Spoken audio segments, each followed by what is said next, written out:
Vamos dar início então ao segundo painel da conferência do seminário organizado pela Eurotransporte.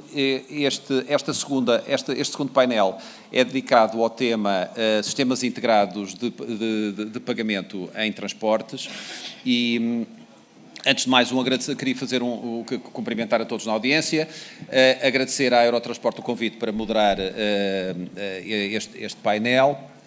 Temos hoje aqui neste painel quatro pessoas com fortíssima experiência na concepção, no desenvolvimento, na aplicação e depois na utilização enquanto operador de sistemas integrados de pagamento, muito necessários à operação corrente dos sistemas de transporte. O engenheiro Rui Velasco, do IMT, à minha esquerda, vai iniciar este painel com uma pequena apresentação com o conceito. O Sr. Presidente do Conselho de Administração do Metropolitano de Lisboa vai partilhar connosco a sua experiência e a experiência dos seus passageiros na utilização deste tipo de sistemas e que impacto é que sentiu e para onde vê estes sistemas caminharem. O Dr. Eduardo Ramos, da Via Verde, administrador do Grupo Brisa, tem estado na linha da frente do desenvolvimento de sistemas de pagamento eletrónico, de mobilidade em geral e com capacidade de aplicação mais massiva a sistemas de transporte. E o engenheiro Miguel Gaspar, da CIBS, um player ativo nos meios de pagamento associados ao acesso aos sistemas de transporte público. E a dar então aqui a entrada ao engenheiro Rui Velasco. Bom dia a todos. O projeto umbilhete.pt é efetivamente um projeto que está a ser implementado. Portanto, a necessidade é clara e óbvia. Todos nós temos nas carteiras completamente recheadas de tudo quando são efetivamente títulos, passos de transporte e, portanto, efetivamente é fundamental haver aqui uma articulação, uma harmonização se queremos facilitar e incrementar a utilização do transporte público. Neste momento, isso foi bastante abordado num painel anterior, o engenheiro Cabasso Martins falou muito sobre essa questão.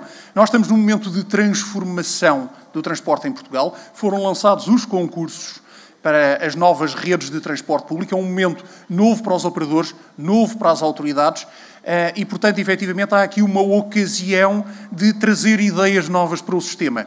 E isso é muito positivo. Isso é muito positivo. Nas várias regiões foram trazidas ideias novas para o sistema, que são ideias diferentes. Agora, isso tem também um lado aqui que importa acautelar, é sendo elas diferentes e, portanto, trazendo novas soluções que nós podemos aprender com elas, também importa que não sejam incompatíveis. E, portanto, é necessário atuar para preservar essa diversidade de ideias, preservar, efetivamente, esse ecossistema muito vivo em que surgem novas ideias e de novas políticas para a mobilidade e de como, efetivamente, conseguir conceber melhor a mobilidade, mas é necessário que isso não acabe na fronteira do meu município, não acabe na fronteira da minha CIM.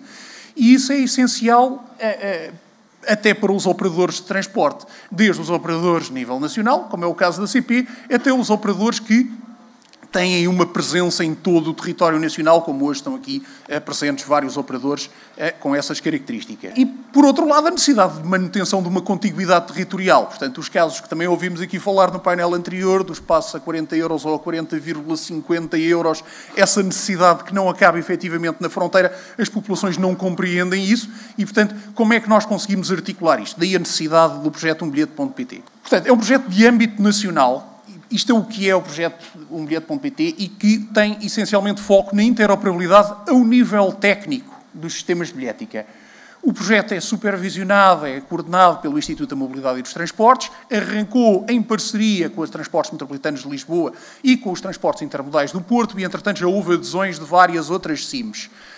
Portanto, isto é efetivamente o que é o projeto umbilhete.pt. Expliquemos o que não é. O projeto umbilhete.pt não é, nós não estamos a produzir um bilhete único para conseguir utilizar em todo o território nacional, embora isso até possa vir a ser um resultado do projeto, mas não é isso que está a ser feito neste momento.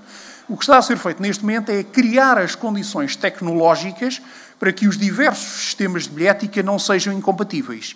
E isto tem essencialmente ali várias vertentes. Uma primeira, que é o desenvolvimento de uma biblioteca de software, o API Apex, que vai ser essencial para na bilhética clássica. E, portanto, nós aqui estamos a falar dos cartões sem contacto conseguirem que o mesmo cartão consiga ser lido por equipamentos diferentes. Um andante possa ser lido em Lisboa e no Porto, um navegante a mesma coisa. Temos uma segunda parte, que é requisitos para a contratação pública de produtos e serviços, que é para quando as autoridades, esta tal capacitação que foi aqui referida, que as autoridades de transporte necessitam, aqui há um apoio às autoridades, para que elas, quando adquirem os sistemas de bilhética, quando vão contratualizar os serviços de transporte público, possam definir sistemas de bilhética que sejam interoperáveis com os seus vizinhos. Depois existem as especificações técnicas e documentação de referência, que é fundamental para quem pretende desenvolver bilhética móvel, para quem pretende desenvolver soluções de bilhética aberta. E há várias a ser desenvolvidas. Temos, por exemplo, aqui o caso do metro e da Cibes, que certamente irão falar de um exemplo bem recente, por exemplo, no metro de Lisboa. E, portanto, relativamente a estas 4 vertentes do projeto umbilhete.pt, nós temos aqui um resumo curto de como é que ele está a andar. A parte da API Apex está efetivamente desenvolvida. Ela foi inicialmente desenvolvida na área metropolitana de Lisboa. Está, desde o mês de setembro, preparada para funcionar nos transportes intermodais do Porto. A parte dos requisitos para a contratação pública de produtos e serviços é um produto que é um caderno de interoperabilidade, está desenvolvido e está-se a avançar nas especificações técnicas e documentação de referência.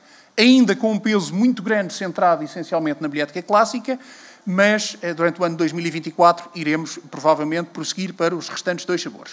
Portanto, até o momento, no fundo, as regiões que vocês veem a verde são efetivamente aquelas que já têm a adesão concretizada, já assinaram o protocolo para aderirem ao projeto umbilhete.pt. Há um contínuo quase contínuo entre Lisboa e Porto, sendo que só não é contínuo com Coimbra, porque Coimbra já estava a trabalhar com a API Apex e, portanto, não é uma região que para nós seja urgente, porque está a trabalhar de acordo com o projeto e, portanto, iremos em breve formalizar com eles a adesão ao protocolo, mas não foi considerada como prioritária.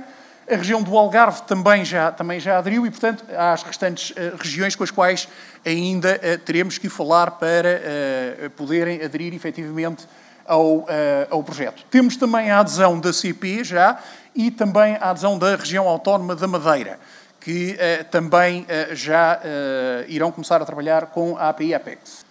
Em termos de financiamento para a execução deste projeto, estão previstos 2,7 milhões de euros, um financiamento de 1 milhão de euros que está atribuído a um aviso do Fundo de Transportes que está aberto até o final do mês de novembro, que se destina essencialmente à implementação das medidas de interoperabilidade entre sistemas de bilhética, incluindo alterações de software e de hardware.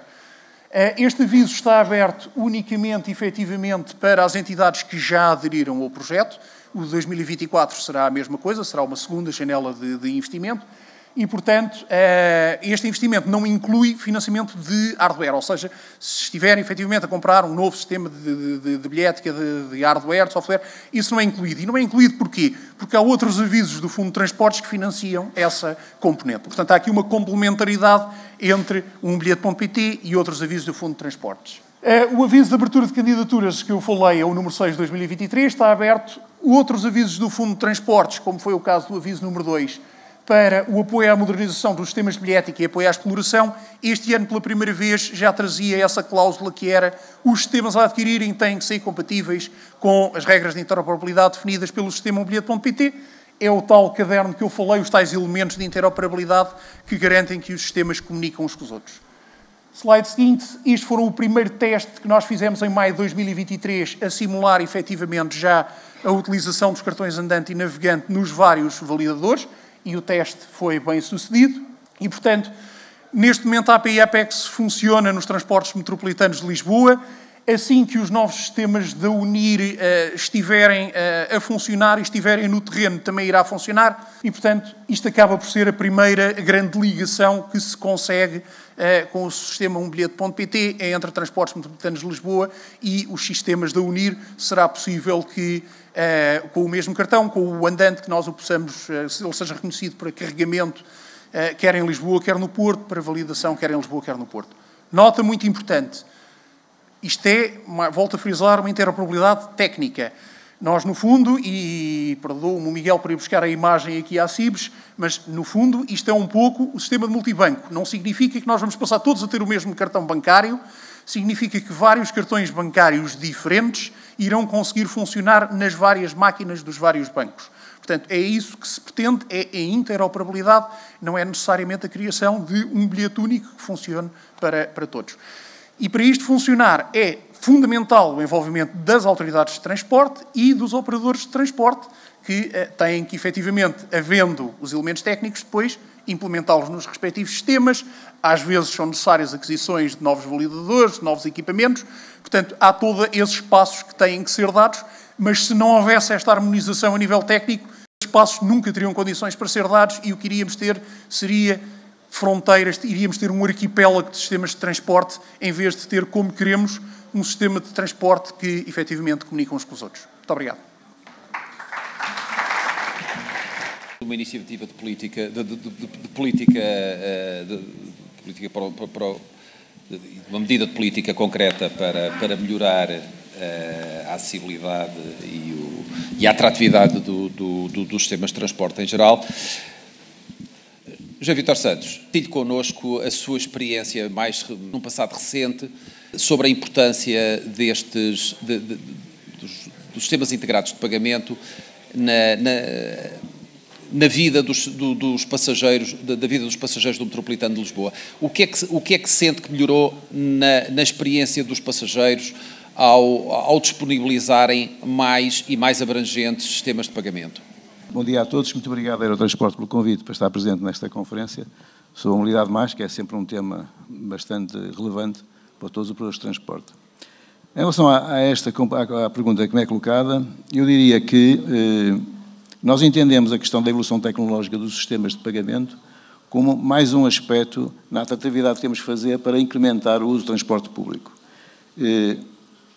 Eu continuo a entender que nós temos muito que melhorar a imagem das nossas estações, dos nossos comboios, como dizia alguém ao bocado, um dos palestrantes da mesa redonda anterior, que nós temos que ter bons equipamentos, bons transportes em qualidade, e a questão da acessibilidade é também um tema fundamental.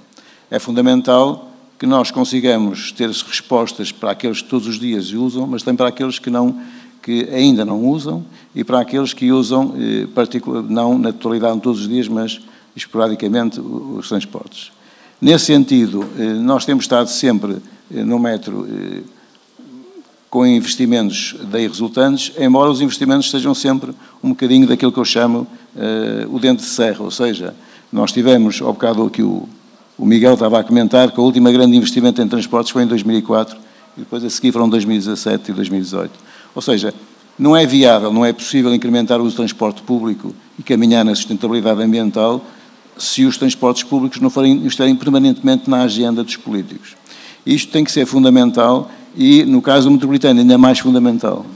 Eu ouço diariamente críticas sobre as escadas do Metropolitano, sobre a ausência da mal de prestação de serviço, e eu fico incomodado, porque não é de facto esse o objetivo metropolitano. O objetivo metropolitano é prestar um bom serviço público, mas das 280 escadas que nós temos, 80 e tal têm mais de 25 anos. E quando não se fazem investimentos atempadamente no tempo, as coisas chegam um dia, começam a entrar numa pré-ruptura. Felizmente não estão em pré-ruptura, felizmente já estamos a tomar medidas, e tomamos medidas no passado para conseguir recuperar esta área.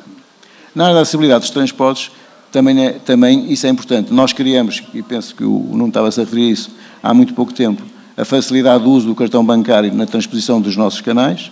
Foi um salto qualitativo grande em termos de facilidade na utilização, mas eu queria recordar que, se isso é importante, isto só é, o salto também é muito mais qualitativo naquilo que o Rui falou do API Apex, que é quando todos os operadores estiverem uniformes, ou seja, enquanto todos os operadores da área metropolitana de Lisboa não estiverem dotados do API Apex, o sistema em si não há também um salto qualitativo global, digamos assim, do sistema.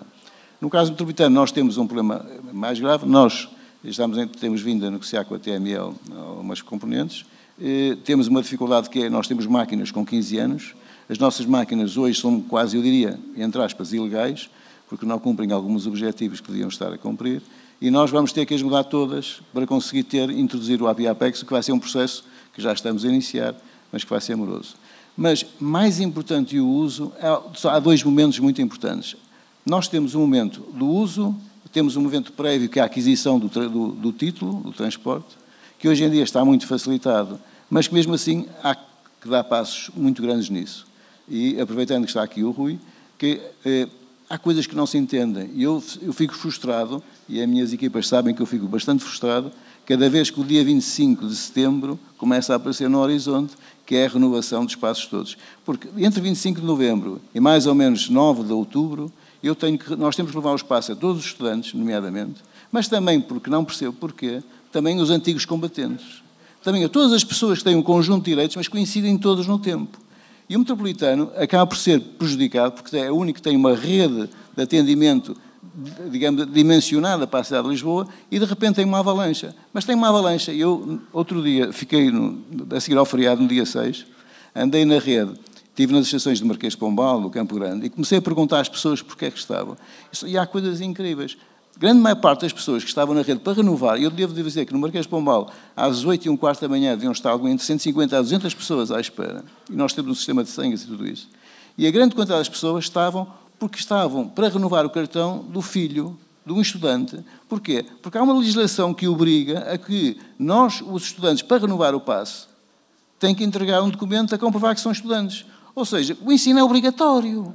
Mas nós temos que ser os operadores de transportes a comprovar que eles são estudantes. Isto não lembra a ninguém. Isto cria, portanto, uma atrofia. Portanto, é isso que eu digo. É importante que as autoridades pensem, portanto, nestes aspectos, que é importante simplificar o uso, sem dúvida, generalizar os sistemas eletrónicos, digitalizar, desmaterializar os processos todos, é fundamental. Para nós estamos, não só darmos saltos qualitativos na emissão, no uso, mas também na renovação. Porque senão não estamos, de facto, a chamar pessoas. Porque eu imagino, uma pessoa que vai aderir ao metropolitano, que vai ter uma sua primeira experiência, e entra no dia 6 de outubro, numa estação principal, ou do Marquês de Pombal, do Campo Grande, ou de Sete Rios, vê aquela confusão de pessoas ali sentadas e assim, onde é que eu estou?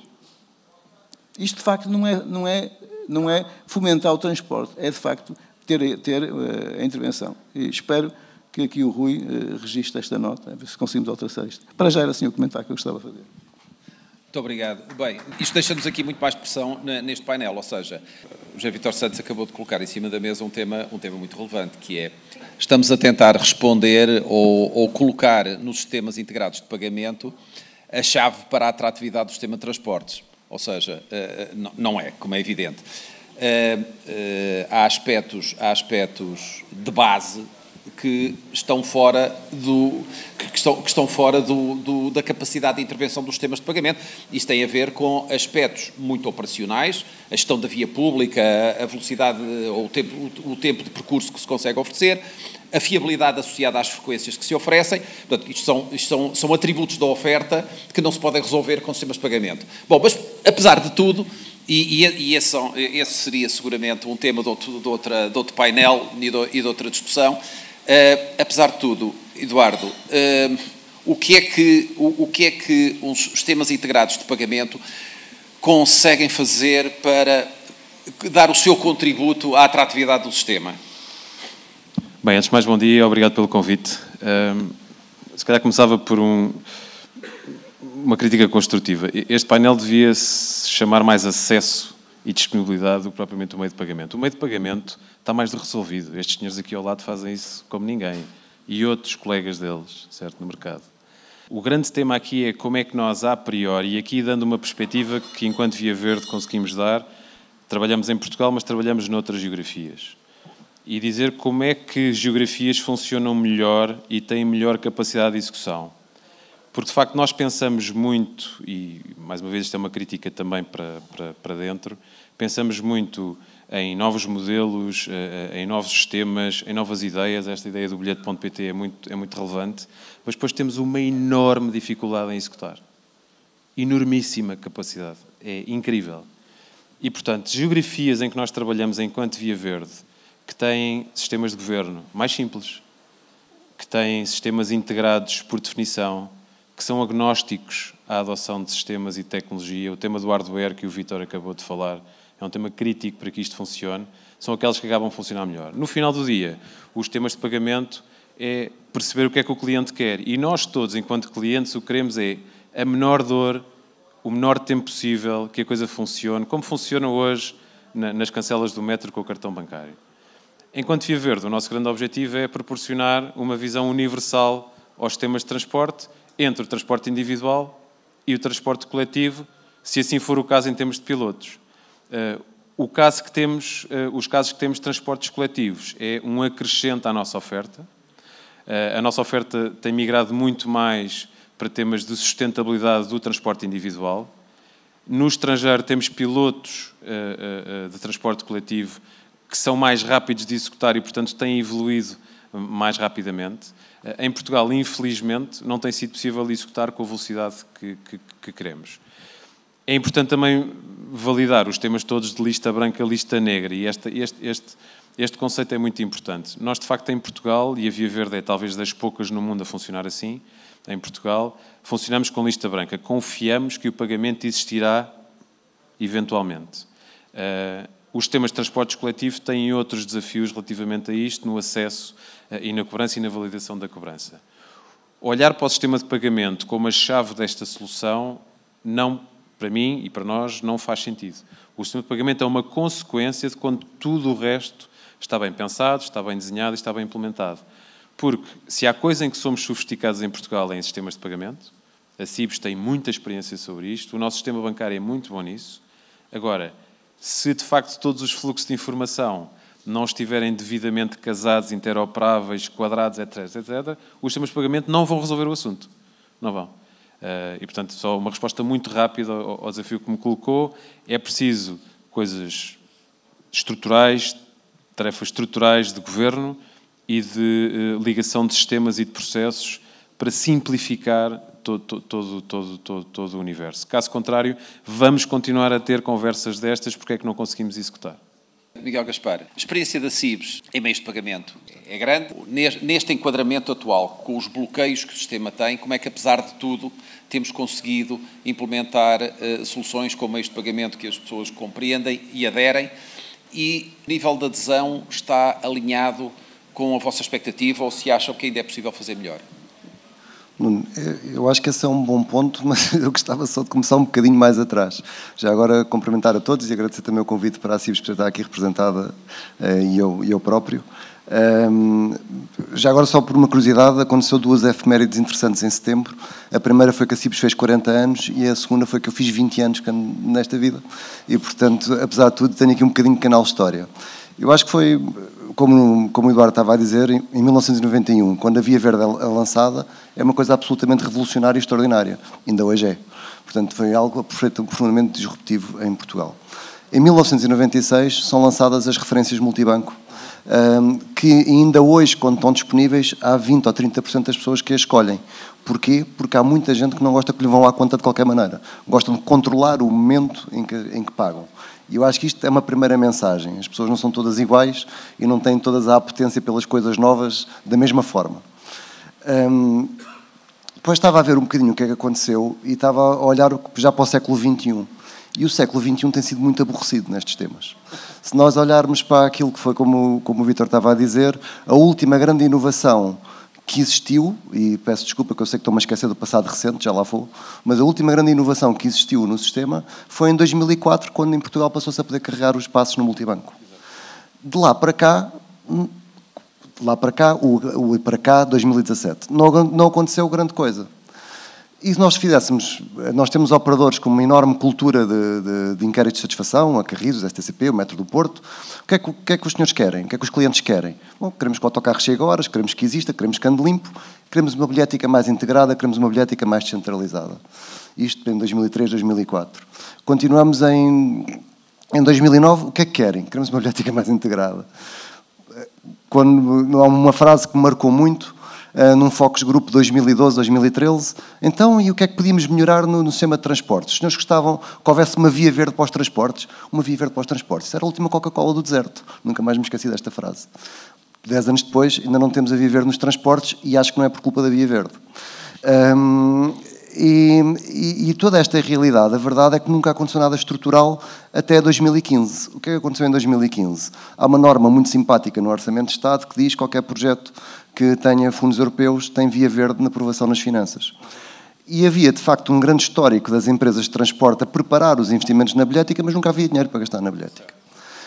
Juntou-se alinharam-se as estrelas em 2015. O Vítor Santos teve aqui um papel muito importante. O Metro, por exemplo, foi uma das empresas que mais tomou esta decisão, com um projeto, na altura, financiado pelo CEF, em que foram investidos só em Lisboa 24 milhões de euros nos sistemas de bilhética, onde finalmente se desplotou esta intenção de investimento no sistema. Pequeno pormenor, como em tudo nestas coisas, há uma ideia fantástica em 2015 que o Metro conseguiu inaugurar o ano passado. Porque entre a ideia, o projeto e contratar, etc., de facto é este o tempo do sistema. Mas eu acho que nós não devemos ficar tristes por isto, nem é o que é. As boas notícias é que eu acho que nós estamos a viver um momento absolutamente extraordinário. Foram feitos os investimentos necessários no metro, estão a ser ou já foram feitos os investimentos necessários na Carris, no STCP, no metro do Porto, na CP. As novas concessões que são lançadas, já falamos aqui no painel anterior das novas concessões, já são com esta exigência. Porque, sejamos francos, também não se podia pedir aos operadores para investirem no final do termo do seu negócio, era preciso esperar para o próximo ciclo. E o próximo ciclo aconteceu. Cascais, Viseu, Aveiro, todos eles, de facto, deram um salto importante naquilo que são os sistemas de bilhética e os sistemas que tinham embarcados. Portanto, nós chegamos, de facto, aqui a um ponto, hoje, onde temos hoje uma infraestrutura que não tínhamos no passado. Portanto, é importante perguntar às pessoas o que é que elas querem hoje. Querem uma bilhética integrada, que funcione, não mudaram de opinião. O que é interessante é que já aconteceu. 2019 é um marco extraordinário, porque passamos de 2.000, 4.000 tarifas para 2 ou 5 ou 6, o que é absolutamente extraordinário do ponto de vista dos modelos de negócio e da simplicidade das pessoas entenderem o sistema. Agora está na altura de ajudarmos as pessoas a andar de transporte público. E é aí que eu acho que os meios de pagamento, sim, podem ajudar, não por serem um meio de pagamento, mas por serem um meio de acesso. Ou seja, simplificar o acesso ao sistema. Há muitas pessoas que não andam de transportes públicos, se calhar com várias razões, mas uma daquelas que elas mais vocalizam é: eu não sei comprar um bilhete. E eu acho que elas têm razão, porque experimentem ir a uma máquina do metro e da CP em particular, e digo CP só porque tem uma rede mais complexa, tem mais pares, origem e destino, e de facto não é fácil as pessoas comprarem pela primeira vez um bilhete no sistema de transportes. Mas no metro Sul do Tejo, no metro do Porto, tantos outros exemplos. Quando de repente temos sistemas baseados em cartão bancário, isso é absolutamente disruptivo, porque eu tenho uma coisa na mão que vai dar para eu andar, que é o cartão que eu uso todos os dias. E acho que é aí que eu acho que também, ao contrário do século XX, o século XXI vai acelerar muito nas opções. Eu acho que os operadores têm que estar disponíveis para ter múltiplos canais, e estão disponíveis, acho eu, para ter múltiplos canais de acesso ao sistema, com múltiplas soluções, porque as pessoas vão exigir essas soluções, as pessoas são todas diferentes umas das outras. Nós vamos ter apps para vender bilhetes que estão ligadas a meios de pagamento digitais, o MBWay, só para ter uma noção, por exemplo, sobre a apetência das pessoas. O MBWay hoje tem 5 milhões de utilizadores, há 2 anos tinha 3 milhões, é esta a taxa de crescimento. O MBWay cresceu 9 vezes em 4 anos aquilo que é o volume de vendas no comércio digital, e as pessoas cada vez mais compram no comércio digital. Portanto, sim, as pessoas têm uma apetência para a digitalização. Curiosamente, nos transportes, nós perguntamos às pessoas o que é que elas queriam, e 44% dizem que andariam mais de transportes se fosse fácil aceder ao meio de transporte e pagar. Quando perguntamos como é que querem pagar, as respostas também não são surpresa. Há aquelas que dizem que adoravam receber o passe em casa, há aquelas que dizem que eu adorava poder carregar o passe no telemóvel, há aquelas que dizem: mas porque é que eu preciso do passe? Eu quero é usar o telemóvel para andar. E há pessoas que dizem: epá, eu uso a minha impressão digital, ponho um chip debaixo da pele a um raio laser. Estas respostas apareceram mesmo. Portanto, o que eu quero dizer com isto, acho que ainda não estamos perto de chipar as crianças todas à nascença, talvez mais 10 anos, mas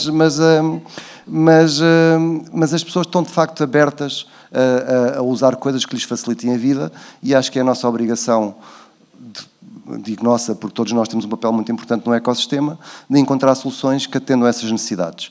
Termino. Acho que esta iniciativa do umbilhete.pt é absolutamente extraordinária. Coisas tão simples. Se calhar, nós hoje podemos carregar passos no ATM em Lisboa e Porto. Se calhar com o umbilhete.pt, com a mesma plataforma, carregamos no país todo. Ou nos aderentes ao umbilhete.pt, onde o formato de dados for compatível. Aliás, fizemos uma coisa agora no Porto, vai entrar em produção agora, que é já a ligação ao MES, que já permite exatamente essa abstração do modelo de dados. Continuamos, como diz o Vítor, com uma coisa importantíssima, a interoperabilidade. A Cibes venceu recentemente um concurso público, estamos na fase de assinatura de contrato, mas onde vamos, de facto, ter uma peça central na utilização dos cartões bancários, exatamente que permite a interoperabilidade. Eu saber que o meu cartão que tocou no metro, que o metro só sabe que que é batatas, porque não sabe que é o número do meu cartão, porque ele não pode saber o número do meu cartão. O cartão é virtualizado ali, mas que o mesmo cartão, se calhar na Carris é cebolas, alguém vai saber que cebolas e batatas é o Miguel Gaspar. Portanto, acho que esta interoperabilidade é necessária, vai ter que ser trabalhada. As boas notícias é que eu acho que estamos mesmo neste caminho e acho que esta década é de profunda transformação do sistema. Miguel, obrigadíssimo por esta visão e perspectiva de curto e médio prazo. A questão que colocava agora, Rui, depois deste projeto, isto se calhar é um bocado injusto, este projeto foi lançado, está ainda em execução, estamos em trabalho ainda de novos aderentes, mas qual poderia ser o próximo passo desta iniciativa a nível de integração de sistemas de pagamento e de integração com outra oferta que seja útil aos utilizadores de transporte público? Eu julgo que este também está a funcionar. Portanto, estamos a falar não do umbilhete.pt, mas sim do 2bilhete.pt. Portanto, seria já um futuro. Não, eu acho que ainda mesmo puxando ainda para alguns comentários que aqui foram feitos e para o trabalho que está a ser feito no umbilhete.pt, mas abrindo aqui a porta para o futuro. Isto foi aqui falado, mas importa sistematizar, que nós não conseguiremos nunca ter os sistemas a funcionar se não houver um entendimento entre as pessoas. Entre as entidades, entre todas as entidades que fazem parte do sistema de transportes. E isso é fundamental, porque o entendimento tecnológico é uma primeira parte, mas depois tem que haver um segundo entendimento, que é como é que eu efetivamente vou dividir a receita do bilhete, como é que efetivamente se o meu tarifário é um tarifário mais complexo, é um tarifário mais simples. Toda esta parte é um entendimento que tem de ser feito essencialmente, mais uma vez volto a puxar aqui para o papel das autoridades de transporte. Elas têm aqui, são uma figura incontornável. E quando nós olhamos para esta arquitetura do sistema de transportes, e eu estava a pensar nisso hoje de manhã quando estava a ouvir a primeira do painel, nós temos várias entidades. A Antrop falou aqui em nome dos operadores de transporte público, temos aqui o IMT, que fala em nome aqui da Administração Central, a AMT, que tem o seu papel como autoridade para controlar efetivamente, mas falta, ao nível das autoridades de transporte, uma visão integrada. As autoridades de transporte, neste momento, funcionam cada uma por si. Elas várias vezes têm-se reunido para articular posições, mas se calhar é um desafio que aqui se coloca, que é como é que as autoridades de transporte querem olhar para o futuro, designadamente em questões que as afetam a todas. Porque uma coisa é o seu território, como é que organiza o sistema de transportes no seu território, outra coisa é esta visão de como é que querem integrar, por exemplo, a bilhética. E, portanto, esse passo, quando nós falamos para além do umbilhete.pt, isso é um passo fundamental, que é continuar a aprofundar a integração das entidades que trabalham aqui no sistema. Não só na parte tecnológica, mas também, efetivamente, no modelo de governança. E isso é fundamental. Nós vimos aqui o exemplo, podemos ter um sistema ótimo, mas se todas as pessoas forem renovar os passos em setembro, quer dizer, não há modelo que resista a isso. Portanto, isso são aperfeiçoamentos, não são aperfeiçoamentos tecnológicos, mas que têm que ir sendo introduzidos passo a passo no sistema. E para além disso, também, como dizia o Miguel, nem todas as pessoas pretendem o mesmo. Nós não estamos aqui a fazer um serviço de transportes que funcione para a pessoa A ou para a pessoa B. Nós estamos ao mesmo tempo a servir os jovens de 19, 20 anos e achei curioso que quem estava na fila para ir buscar os passos eram mais os pais, porque as crianças nem sequer compreendem, os jovens hoje de 15, 16 anos, porque é que isto não está no telemóvel. Mas quer dizer, são pessoas completamente diferentes, porque paralelamente o serviço tem que ser disponível para pessoas como a minha mãe, que não tem serviço de streaming, porque não faz ideia de como é que se paga e não quer nada que seja pagamentos online. E, portanto, nós temos que dar resposta a todas estas visões diferentes de quem quer utilizar o sistema de transportes e pagar o serviço de transportes. Portanto, eu diria, nesta primeira fase, realmente esta interoperabilidade. Numa segunda fase, aprofundar o modelo de governança da interoperabilidade e também começar a construir um caminho para que esta interoperabilidade seja mais inclusiva. Mais inclusiva no sentido de soluções para os jovens, soluções para as populações mais idosas, soluções para quem quer transporte a pedido, porque está numa região de baixa densidade, ou para quem utiliza o transporte diariamente aqui no centro de Lisboa. E isso não é fácil, porque depois de construir a unidade, vamos ter que procurar ramificar para conseguir servir aqui os vários interesses. Certo. Sim, as soluções holísticas são difíceis de implementar, desenhar e implementar para cobrir todos estes segmentos. José Vítor Santos, futuro de curto e médio prazo, que integrações considera úteis que se possam vir a fazer com os meios de pagamento atualmente já disponíveis? Eu sou católico e o futuro a Deus pertence, portanto é muito difícil opinar nesta matéria. Vamos lá ver. Nós internamente temos essa dificuldade. Estamos, nesta altura, precisamente a discutir e lançamos um desafio às direções do Metropolitano, primeiramente às partes mais comerciais e de marketing, que é qual será o modelo futuro de operação na área da bilhética. E já tomamos algumas decisões de risco. Nós temos 300 máquinas automáticas nas estações, precisamos de renová-las para ter o API APEX e resolvemos tomar a decisão de só vamos renovar metade. Porquê? Porque achamos que o mundo vai avançar para muitas coisas. Esta questão do e-bilhete que o Rui falou, eu juntava aqui um tema que não sabemos bem onde vai acabar, que é a questão do cartão de cidadão. Isso foi anunciado, penso, pelo Ministro da Administração Interna, que anunciou que o cartão de cidadão vai ter mais capacidades. Eu sinceramente espero que a minha carteira um dia tenha só um cartão, ou pelo menos o telemóvel, uma das duas, não é? E eu sempre fiquei eu trabalhei muitos anos, quem me conhece, com espanhóis, e sempre tinha muita inveja dos espanhóis que tinham um cartão, não tinham um cartão social, não tinham um cartão das finanças, não tinham um cartão de cidadão, tinham só um cartão. Nós já caminhamos, já temos basicamente só um, mas ainda espero que a questão dos transportes avance em sentido. Nesta evolução há muitas coisas a ter em conta. Eu recordo um aspecto que o Rui e o Miguel falaram, que é nós temos de ter soluções para toda a gente. E aquilo que eu vi, contei, de ter os idosos nas filas enquanto os filhos estavam a estudar, é um aspecto a ter em conta. Nós criamos, penso que em fins de junho, julho, uma página no nosso site para que as pessoas pudessem fazer o pedido do cartão navegante, portanto, pela internet, pela net. No nosso site disponibilizamos isso, anunciamos e tivemos uma frustração enorme quando fizemos a conta dos pedidos feitos nas nossas estações e os pedidos feitos na net. Os pedidos na net eram 10% dos pedidos totais, o que significa que a nossa adesão foi muito limitada, mas esta minha andança pelas estações, perguntei a muitas pessoas porque é que não tratavam em casa. Encontrei coisas que nós pensamos que às vezes não existem, mas existem. Eu não tenho net, eu não tenho computador, eu não sei trabalhar com a net. Isto é uma realidade.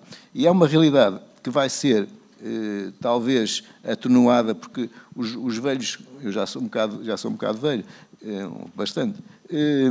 Os velhos da manhã já têm outro entendimento, mas hoje as pessoas com mais de 105 anos têm muitas dificuldades. E nem como o Miguel dizia, nós temos de ter soluções para todos.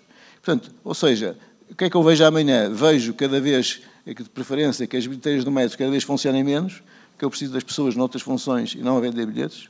Preciso que as nossas máquinas sejam muito mais frequentes, não são, hoje em dia. Por exemplo, um exemplo, são monoling, ou seja, outro dia estava dessas vezes, apanhei um estrangeiro que olhava para mim e dizia como é que eu peço um bilhete? E eu tive que ajudá-lo, porque de facto as nossas máquinas têm os textos todos em português, não têm, a maioria delas são poucas as que têm textos em inglês. Portanto, ou seja, tudo isto, há um campo enorme a evoluir, mas o campo enorme a evoluir tem que ser um movimento que seja não só do Metropolitano e da Carris, mas que seja de todos os operadores da área metropolitana de Lisboa e da área metropolitana do Porto. Ou seja, tem que ser um caminho único, um caminho desenhado, e para isso é muito importante a intervenção de quem não sei se está aqui alguém, da TML, é muito importante. E aqui a TML tem um aspecto fundamental a desenvolver.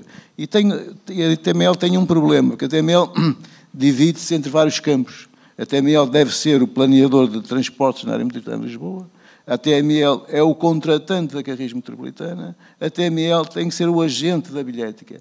E isto aqui, às vezes, são muitos chapéus. Eu não sei se está aí o Faustino, penso que não está, mas acho que os chapéus têm que começar a mudar. Ou seja, esta confusão de papéis da TML é muito importante e acho que é importante para o futuro da área metropolitana de Lisboa, em termos da área dos transportes, que isso também se clarifique, porque às vezes surgem confusões e a TML e sempre eu digo isto há muitos anos, desde que foi criada, depois do parto, eu diria que o parto foi o grande salto qualitativo, que acabou com 2000 títulos, que eu confesso, quando entrei no método, fiquei assustado, quando começaram a explicar o ticketing, eu fiquei em pânico, disse, isto é preciso, eu vou andar aqui 2 anos para perceber como é que são os diversos títulos. Felizmente apareceu logo o parto, foi praticamente em 19. No dia 1 de abril de 2019. 1 de abril de 2019, que resolveu muito, mas agora é preciso esta segunda parte, e é preciso, de facto, continuar a desenvolver os métodos e a intervenção fundamental da TMO. Para mim, é o aspecto que eu diria mais relevante para o futuro, é essa intervenção da TMO. Muito bem. Eduardo, sem querer entrar em segredos de iniciativas comerciais que possam estar em desenvolvimento, como é que veem a oferta tecnológica de serviço a disponibilizar agora nos próximos, num horizonte curto, médio prazo, que possa ajudar a dar o salto que todos nós sentimos que, tecnologicamente, como dizias há pouco, isso não é um tema, e sem querer, isto de facto, como dizia o Miguel, quando olhamos para o canal História, o Miguel tem 20 anos de experiência, eu tenho um bocado mais, e recordo-me quando eu estudei fora de Portugal, no final dos anos 80, no início dos anos 90, e lembro que contei a colegas meus, isto passou-se em Inglaterra, que eu contei a colegas meus que em Portugal usávamos um tag para passar na autoestrada, e eu acho que alguns olharam para mim como que, mas isto vem lá do sul da Europa, mas isso existe mesmo? Sim, existe, e pode ser integrado com outras coisas, com parques de estacionamento. Mas tudo aquilo era uma bizarria para um tipo no norte da Europa. Isto foi no final dos anos 80, isto foi 89, 90. E, portanto, nós, efetivamente, do ponto de vista tecnológico, conseguimos ser inovadores, resolvemos tudo. O que é que podemos fazer mais no curto, médio prazo para tornar para ajudar a tornar o sistema mais atrativo, sempre aqui com um papel muito ingrato, porque estamos a colocar nos sistemas de pagamento o ónus de outros maus funcionamentos do sistema, mas isso tem que ser tratado no sítio próprio e não pelos sistemas de pagamento. Bem, a tecnologia não é difícil, resolve-se. Agora, nós também temos que estar focados naquilo que os nossos clientes nos exigem, nos pedem, e o que nós, obviamente, conseguimos executar com rapidez. Exemplo, fluidez no transporte individual, nas autoestradas, em lista branca, de forma universal no país, com a ligação com todos os concorrentes que trabalham connosco e, obviamente, nos tentam ganhar cota de mercado. Adicionalmente, o estacionamento, como disse Nuno. Portanto, tudo o que diga respeito a estacionamento, fora da rua e na rua, do ponto de vista muito mais digital, porque o identificador já está a ser engolido por muitos construtores de automóveis e certamente será digital, simplesmente a fiabilidade do mesmo ainda não é a mesma digitalmente do que é aquela caixinha branca. Tudo o que é descarbonização, daí o Via Verde Elétrico, e o Via Verde Elétrico teve claramente esse objetivo, disponibilizar cada vez mais soluções de carregamento elétrico para quem tem ainda muita ansiedade na aquisição de um carro elétrico, independentemente de outros temas todos. A entrada na mobilidade mais pessoal, mais coletiva, é algo que nós fazemos noutras geografias. Em Portugal ainda não fomos suficientemente competentes, e vou dizer isto desta forma, para o conseguir fazer. Mas utilizamos soluções destas noutras geografias. Porquê? Porque os sistemas são muito mais simples, e repito o que disse há pouco. Do ponto de vista de tecnologia, há aqui um dilema sempre muito difícil, que já foi referido, mas que eu sublinho, que é a ligação entre o software e o hardware. Portanto, no software é claramente os temas dos sistemas operativos dos digitais, mas depois o hardware tem que ser, de facto, compatível com isto tudo. E temos tantas versões de hardware disponíveis e também faz parte, eu não sei se estiver aqui na sala, depois tenho todo o gosto em conversar também sobre isto, faz parte das estratégias dos fornecedores de hardware, e nós trabalhamos muito com fornecedores de hardware nas autoestradas, fazer o lock-in das suas posições, e obviamente depois cria problemas na própria interoperabilidade do funcionamento dos sistemas todos. É uma das razões pelas quais nós somos completamente agnósticos a hardware, é precisamente por essa, para não termos esses problemas. Como é que vai funcionar?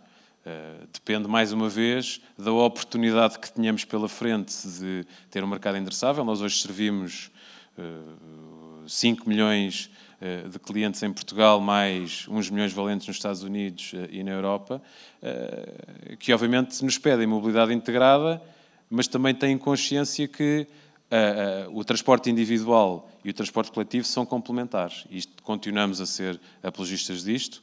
Não há aqui extremismos, não vamos matar o automóvel, nem vamos pôr toda a gente no seu transporte coletivo, porque, como Miguel disse, as pessoas querem coisas diferentes.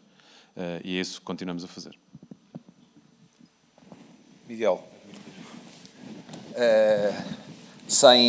mais uma vez também, sem querer que se partilhe qualquer iniciativa, algo que seja um segredo mais comercial, o que é que podemos contar com iniciativas do lado dos sistemas de pagamento no curto, médio prazo? Bom, antes de mais, ok. Acho que esta resposta pode ter duas dimensões, mas sobre os meios de pagamento, eu acho que é a nossa obrigação dar resposta às soluções mais simples e às soluções mais complexas. Eu recordo, por exemplo, a STCP e o Metro-Sul do Tejo, neste momento têm a funcionar ambos a mesma solução para o pagamento de uma viagem ocasional, de uma viagem única. É possível hoje fazê-lo com o MBWay. E aquilo, por exemplo, no caso da STCP, entre a intenção de fazer e o primeiro pagamento ser feito foram 6 semanas. Porquê? Porque foi tão simples, quando pôr uns autocolantes com QR Code no autocarro, uma integração mínima do lado da contabilidade e financeiro, e o sistema foi feito. É verdade que não tinha gates de vidro para abrir, não tinha esse tipo de situações, portanto é uma intervenção mais simples, mas o que eu quero dizer é também Portugal tem muitas situações simples, portanto se quisermos fazer, podemos fazer. A realidade metropolitana, onde a intermodalidade é bastante complexa, não é a realidade da maior parte das regiões, onde normalmente há um operador dominante, talvez 2 com a CP, onde é mais fácil organizar uma rede em Viseu, em Évora, enfim, ou em sítios onde haja um único operador, ou um único contrato de concessão, uma única autoridade, é mais simples. Nas realidades metropolitanas isto mistura-se, os sistemas ficam mais complexos e por isso também é um pouco mais difícil.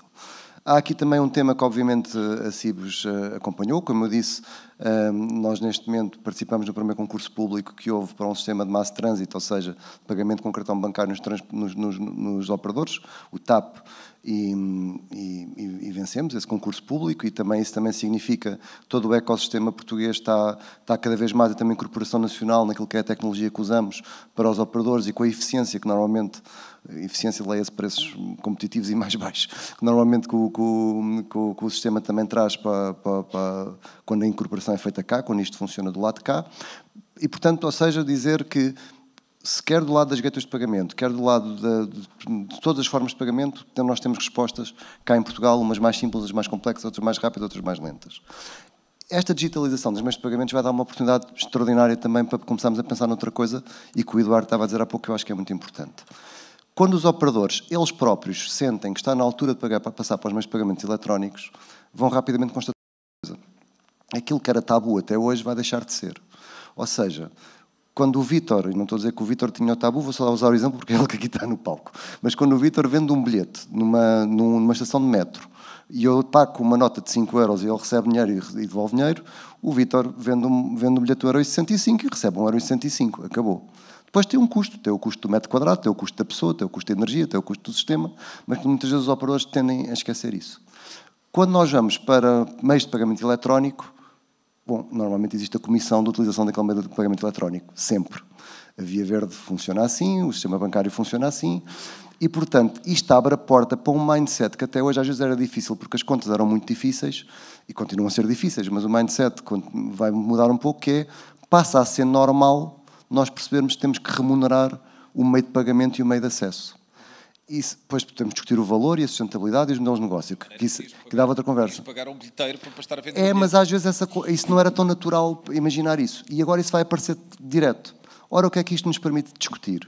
Algo que não é para eu estar agora com este chapéu e nesta cadeira que digo, porque quando era vereador dizia exatamente o mesmo e tomei decisões nesse sentido. Existe um conjunto de empresas em Portugal que são muito competentes no front-end, no atendimento do cliente. A Via Verde é uma empresa que não tem operação. Não tem operação, leia-se, não tem estradas, não tem parques, não tem autocarros. É muito competente a fazer o quê? Cobrar, dar acesso e gerir o cliente. É muito competente nisto e existe há muitos anos a fazer este negócio. Para vos dar um exemplo, a EML, quando eu fui vereador, nós tomamos uma decisão que é, não, a EML opera, mas vamos deixar qualquer um vender estacionamento na cidade de Lisboa. Apareceu a Via Verde, apareceu a Telparque, apareceu o iParque, apareceram vários prestadores de serviços. Passamos do canal digital de 30 e poucos % para 60%, uma diferença brutal. O que é que isso significa? Significou mais receita para aquele operador em concreto. Porque o canal digital também tinha uma receita, um ticket maior do que o físico. O que é que significa se nós dermos acesso, se nós tivermos empresas muito competentes a vender e a dar acesso à bilhética, quer dizer que as pessoas vão usar mais os transportes. Quer dizer que vai haver mais pessoas que hoje não sabem usar que vão estar disponíveis para utilizar. Com o MBWay, por exemplo, é igual. O MBWay na Cibes não tem contas bancárias, não tem cartões. Mas temos o MBWay com 5 milhões de utilizadores, que é muito conveniente de usar e as pessoas gostam de usar. Portanto, se nós tivermos um sistema que está tecnologicamente preparado, que não estava e agora começa a estar, para que várias pessoas tenham acesso ao sistema e possam vender em nome de. E se conseguirmos resolver aqui um tema de modelo de negócio, dando espaço a que empresas com uma larguíssima implementação em Portugal e com uma enorme base de clientes possam fazer parte da solução no acesso à venda dos bilhetes, eu acho mesmo que podemos dar aqui acelerar muito esta transformação do acesso ao sistema e, como o Vítor dizia bem, acho que cada um no seu chapéu. Quem opera irá sempre operar, quem limpa a estação limpará sempre a estação, quem mete sinalética, mete a sinalética. Os tempos a quando é que chega o autocarro, mais ninguém saberá isso melhor do que os operadores, mas se calhar haverá mais gente, para além dos operadores, competente a vender mobilidade. E já agora, e se calhar, não sei se vou ter tempo para falar mais ou não, mas isto também nos levava ao tema da mobilidade como serviço, em que eu acredito que a mobilidade como serviço, como se falava há 10 anos, provavelmente não vai acontecer. O que vai acontecer é uma coisa diferente, se tivermos um bocadinho ainda falava sobre isso. Não, Miguel, não, mas esse era mesmo o último tema que eu tinha para o painel, que era o conceito do Mobility as a Service, e em particular aquele materializado pelo primeiro grande investidor e que colocou no mercado a solução, a WIM, e depois os outros todos que seguiram à volta desse. Isto foi no início da década de 2010, 2012, 2013, por aí, independentemente de todas as opiniões que cada um de nós teve no momento em que isso surgiu. Porquê que aquilo não vingou? Aquele modelo, porquê que não vingou? E, não tendo aquele modelo vingado, como é que se desenha, ou o que é que é previsível vir-se a desenhar como caminho alternativo? Porque aquilo, acho que estamos todos convencidos, não funcionou. Se não funcionou um conceito que foi criado há mais de 10 anos, se não foi implementado, não é aquele conceito que vai vingar passar 10 anos. Pronto, isso aí estamos todos de acordo. Agora, que conceitos alternativos podem vingar? Respondo. Já agora, por aí, eu acho que já agora o que é que estávamos a falar? Estávamos a falar tipicamente de um operador que comprava capacidade aos outros e orquestrava uma viagem, criava um produto e vendia esse produto integrado. Exatamente. Ou seja, eu vou ter com o Metro Lisboa, olha, compro 1 milhão de viagens, depois vou ter aqui com um operador de estacionamento, compro 500 mil lugares de estacionamento, monto um produto e vou vender um pacote ao meu cliente. É este modelo que eu estou a dizer que acho que não vai acontecer. Ou pelo menos tudo o que se tentou fazer morreu. Eu tinha constatado o facto, ainda não me tinha apercebido da solução. A solução, apercebi-me dela há 15 dias atrás, 3 semanas atrás, quando foi verbalizada pela Freenow. Estávamos num evento organizado pela Visa, em que a Freenow foi falar, e eu acho que a visão que eles têm é a visão certa. Ou seja, há aqui várias coisas. Uma é como é que as pessoas têm fundos para andar de transportes. Ouvimos o Secretário de Estado falar do cartão de mobilidade, eu acho que é essencial para que as pessoas tenham uma verba para gastar em mobilidade. Depois é como é que eu vou gastar. E aquilo que foi dito é, na verdade, para o passageiro vai ser igual. Ou seja, vai continuar a existir uma solução de mobilidade como serviço, que é, eu vou a um sítio e quero ir do ponto A para o ponto B e ele compra-me uma viagem de táxi, uma viagem de metro e uma viagem de comboio. E isto para mim é transparente. Eu vou chegar, olha, queres ir de Belém para o entroncamento? São 15 euros e tens estes bilhetes integrados. Eu pago 15 euros e está tudo bem. O que está a acontecer por trás é, na verdade, eu comprei uma viagem ao táxi e entreguei o dinheiro ao táxi. Comprei uma viagem de metro, entreguei o dinheiro ao metro. Comprei uma viagem de comboio, entreguei o dinheiro ao comboio. Se uma delas falhar, a tecnologia hoje já me permite criar as formas e os canais de devolver o dinheiro só do táxi, de gerir aquele cliente de uma forma diferente. Isto tem uma enorme vantagem, é que não muda estruturalmente o negócio dos incumbentes. É uma evolução marginal do negócio dos incumbentes, lá está, no front-end da venda, da relação com o cliente, mas não no negócio core. E eu acho que isto vai fazer toda a diferença. Não há nenhum caso de sucesso que eu conheça que esteja neste formato, mas eu acho que este formato é mais provável que os outros. Bem, todos nós acompanhámos isso quase como uma ideia romântica, não é? Eu acho que há aqui 2 grandes temas. Um primeiro é a total ligação e obsessão para que o cliente seja meu e só meu e de mais ninguém. Isso, para mim, matou a ideia à cabeça. Falámos muitas vezes com o Sampo, que teve esta ideia na Finlândia, mas enfim, na Finlândia as coisas funcionam porque as pessoas comportam-se, certo? Comportam-se de outra maneira. Comportam-se, as pessoas comportam-se. Como dizia, uma vez tivemos aqui uma concessionária norueguesa, visitam-nos muitas e nós visitamos a eles também, e isto é só um parênteses, até para aliviar, e eu falei-lhes dos incobrados. Há pessoas que não pagam. Como? Mas essa gente existe? Como? É verdade, há pessoas que não pagam, enfim, não pagam. Eles não estavam conseguindo... O conceito não encaixava. Era uma coisa, mas era uma coisa estranha. Mas, enfim, acima de tudo, a ligação exclusiva, obsessiva, o cliente é só o meu, sou eu que tenho a relação com o cliente, sou eu que comunico com esse cliente, e quando precisamos ter estas camadas todas que o Miguel exemplificou, isto é impossível, ok? E essa ideia, para mim, estava ferida de morte à cabeça por causa disso. E depois, um tema que acabou por ser muito ligado em centros urbanos que funcionam bem, que era, isto vai permitir matar o transporte individual. Isto também estava na gênese da ideia. Portanto, isto vai permitir que ninguém tenha um carro, que ninguém queira utilizar mais um carro, etc. Obviamente, quando nós temos uma imposição relativamente ao que os clientes pretendem, é mau caminho logo de início, porque os clientes depois podem querer outras coisas. Adicionalmente ao tema do risco, que é no final do dia, eu já falo o que é que eu acho que vai ser o caminho que podemos seguir. O risco não era de ninguém no final do dia. Havia muitos contratos, havia muitas relações contratuais, mas onde é que está de facto aqui a responsabilização pelo caminho entre o ponto A e o ponto B, quando existe esta fragmentação toda de fluxos financeiros, fluxos contratuais, como é que isto tudo funciona? A mobilidade enquanto serviço não é mais do que nós temos ofertas integradas, com muitos players a contribuir para a mesma, e não tem que ser necessariamente a fazer o papel de orquestrador, privado, público, o que seja. Tem que haver aqui um espírito de colaboração muito maior e muito maior ligação interoperável. Porque se continuarmos todos nestas relações com desconfianças sobre dá cá o meu dinheiro, dou-te o meu, isto não vai funcionar. Portanto, tem que haver aqui sistemas de incentivos que nos permitem fazer isto. Como é que isto se faz? Não sei, o Miguel falou aqui na visão da Freenow. Eu não tenho uma visão mais clara sobre isto, mas claramente há um tema que nos parece que vai ser fundamental. Não vai ser um único, como era a visão do MAS, a fazer este papel de orquestrador global. Não será a Via Verde, certamente, não temos essa ambição nem essa arrogância, de pensar que seremos os únicos entitled para fazer uma coisa destas. Obrigado, Eduardo. João Vítor Santos. O Metropolitano de Lisboa, como operador, como se poderia integrar numa solução de futuro?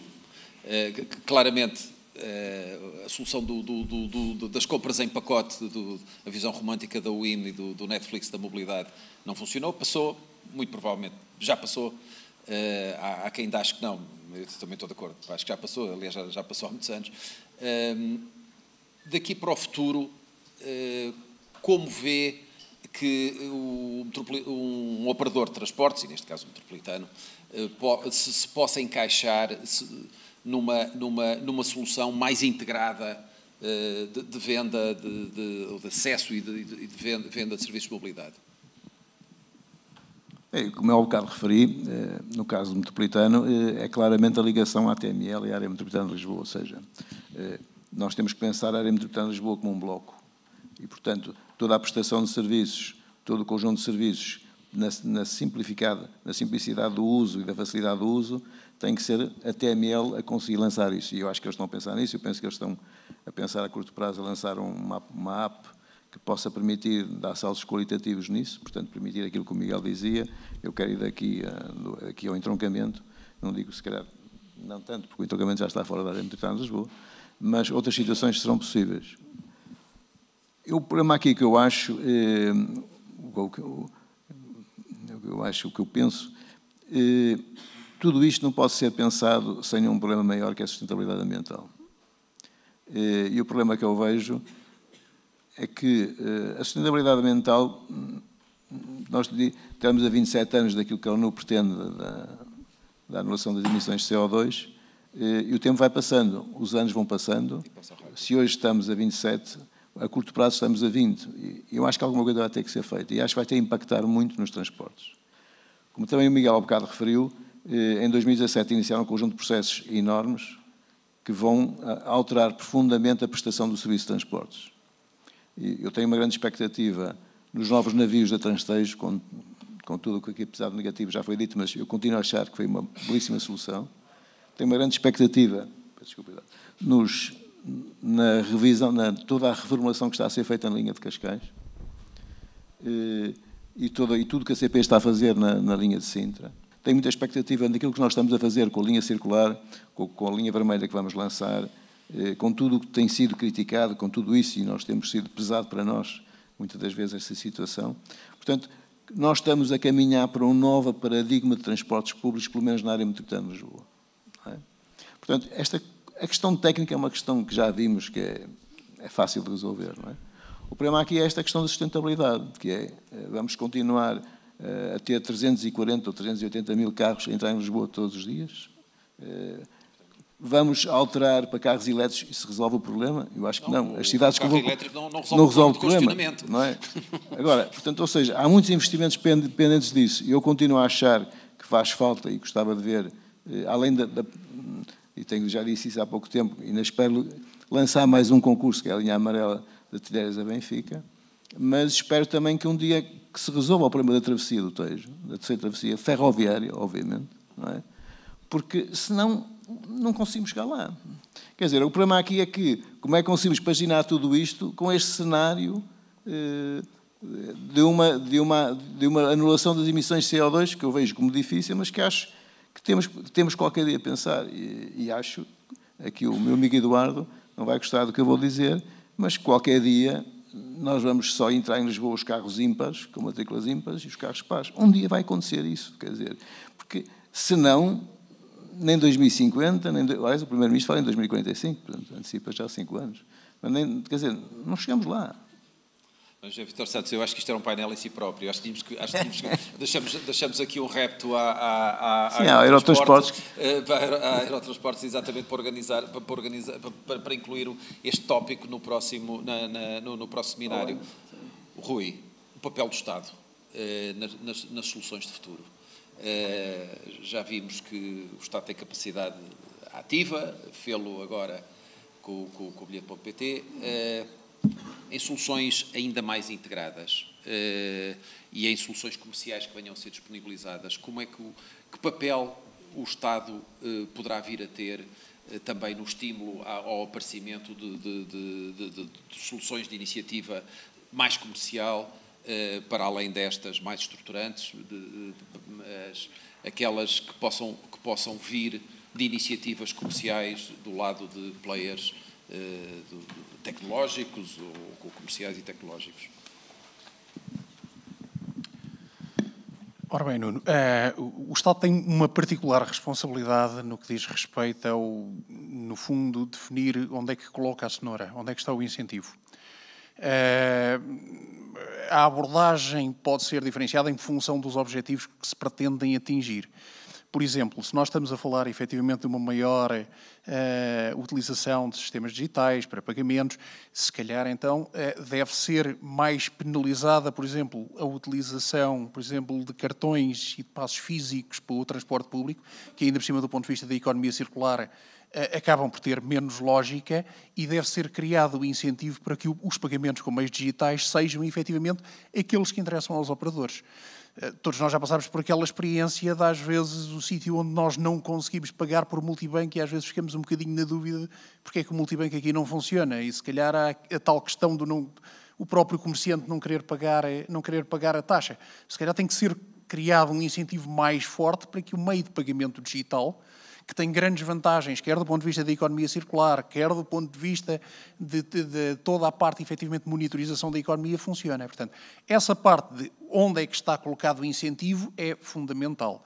Um aspecto que também é importante e que o Estado tem a noção é o sistema de transportes vai ter que mudar muito rapidamente na próxima década. Se nós, efetivamente, pretendemos cumprir os objetivos que estão traçados em termos de descarbonização, o transporte público vai ter que crescer e muito. E, portanto, têm que ser criadas estas condições, que foram dados aqui os exemplos para o Metropolitano de Lisboa, mas que podem ser dados para outros operadores do Estado, para que, efetivamente, eles prestem esse serviço. E, no caso dos operadores privados, para que eles tenham condições para crescer e para conseguir responder a ofertas que vão ser maiores no futuro relativamente à contratualização desses serviços de transporte público. Um terceiro aspecto que eu acho que é fundamental, que é o Estado tem um papel muito importante na construção das infraestruturas e há aqui uma infraestrutura fundamental que está a ser desenvolvida, que é uma infraestrutura de dados.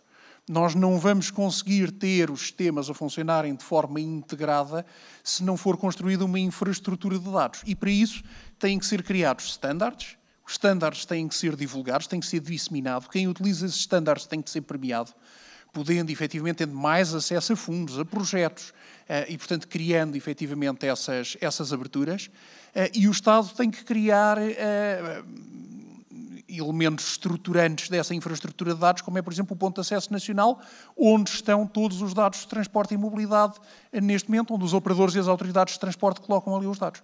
Portanto, estes são 3 vertentes em que o Estado tem um papel fundamental. Fui um pouco mau gestor de tempo. Foi um prazer tê-los na audiência. Muito obrigado. Muito obrigado.